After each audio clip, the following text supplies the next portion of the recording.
기도하고 말씀도록 하겠습니다. 사랑의 하나님, 오늘도 말씀으로 하루를 시작합니다. 말씀을 통하여 하나님을 만나는 은혜를 누리게 하시고 말씀의 위로와 평안이 늘 우리 사랑하는 성도님들에게 넘쳐나게 하시기를 기도합니다. 성령님 말씀을 들을 수 있는 귀와 마음을 열어주시고 말씀이 우리에게 온전히 뿌리내리게 하시기를 기도합니다. 지금은 살아계신 하나님의 말씀을 듣기 위해 있습니다. 말씀을 전하는 사람과 듣는 모든 사람들에게 하나님의 은혜가 충만하게 임하길 원하며 우리를 구원하신 우리 주 예수 그리스도의 이름으로 기도하였습니다. 아멘. 함께 하나님의 말씀 보도록 하겠습니다. 같이 읽을 하나님의 말씀은 신약성경 190페이지 사도행전 2장 43절부터 47절까지 말씀입니다. 신약성경 190페이지 사도행전 2장 43절부터 47절까지 말씀입니다.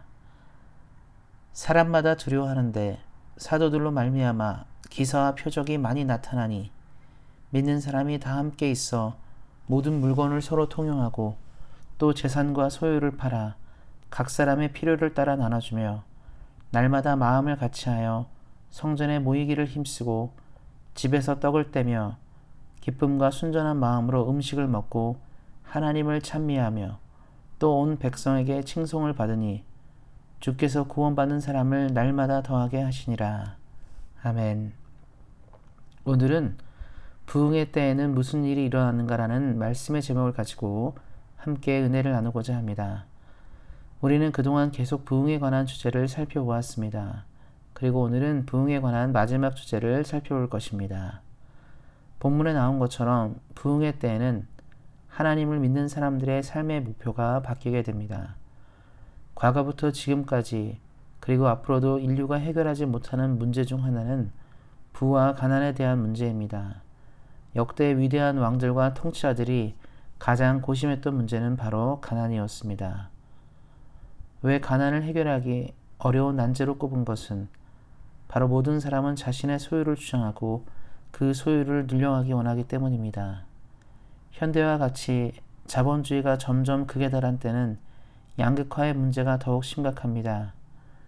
이는 사람이 가지는 특징이기에 어떻게 이것을 해결하거나 변경하기는 매우 어렵습니다. 왜냐하면 사람은 누구나 자신을 사랑하기에 자신에게 속한 모든 것을 더욱 귀하게 여깁니다.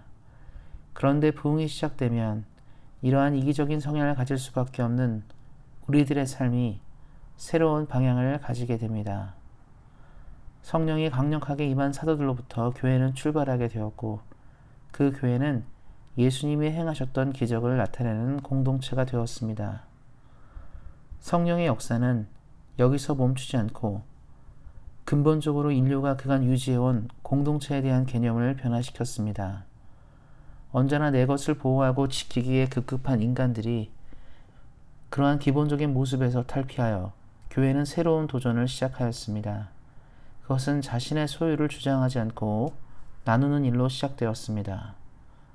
성경에 나오는 이러한 모습은 이단이나 공산주의 국가가 시행하는 것처럼 강제적이지 않습니다. 이들은 자발적으로 공동체를 사랑함으로 함께 살아가는 법에 대해서 고민하기 시작했습니다. 그리고 자신의 소유를 자신의 것으로 주장하지 않고 예수님의 것으로 주장하기 시작했습니다. 과거라고 해서 돈의 가치가 지금보다 못한 것은 아니었습니다. 하지만 성령을 통해 진정한 나눔과 공동체에 대한 그림을 초대교회는 그릴 수 있었습니다. 인간의 기본적인 욕망을 넘어서 성령을 체험한 그리스도인들은 공동체는 자신의 몸과 같다고 생각하며 소중하게 여겼습니다.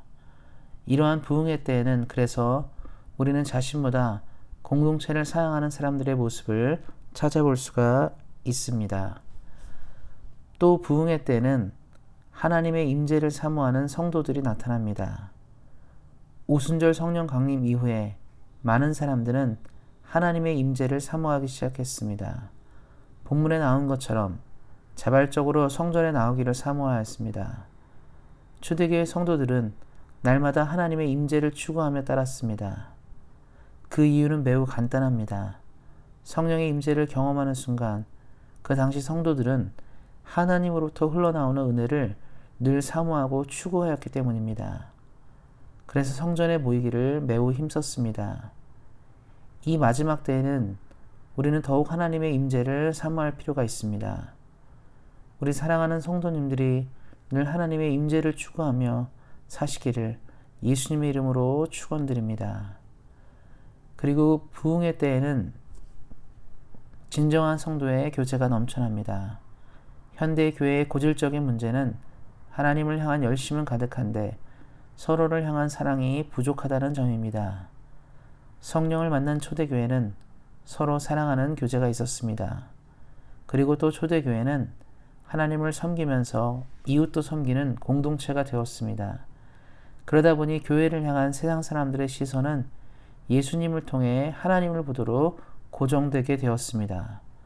초대교회의 회심자가 나날이 증가한 이유는 바로 진정한 사랑의 교제가 교회에 넘쳐났기 때문입니다.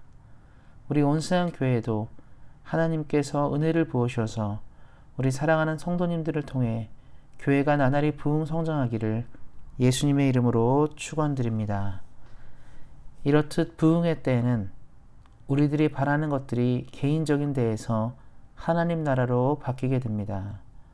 우리 사랑하는 성도님들이 늘 하나님의 부흥을 경험하심으로 하나님께서 세우신 귀한 교회를 믿음 안에서 은혜 안에서 잘 세워나가시기를 예수님의 이름으로 축원드립니다. 기도하겠습니다. 하나님, 우리 사랑하는 온세상 교회를 하나님의 손에 올려드립니다. 부흥이 필요하고 소망이 필요한 이 교회에 하나님의 성령을 부으셔서 부흥을 누리는 역사가 하나님으로부터 살아계신 주로부터 있기를 기도합니다. 날마다 우리 사랑하는 교회를 통해 하나님의 나라를 이루실 것을 믿으며 우리를 구원하신 우리 주 예수 그리스도의 이름으로 기도하였습니다. 아멘. 함께 기도하는 시간 갖도록 하겠습니다. 같이 기도하실 때는 교회 이전 후 첫 예배인 내일 예배를 위해서 9월 13일 오전 11시에 있는 주일 예배를 위해서 기도해 주시기 바랍니다.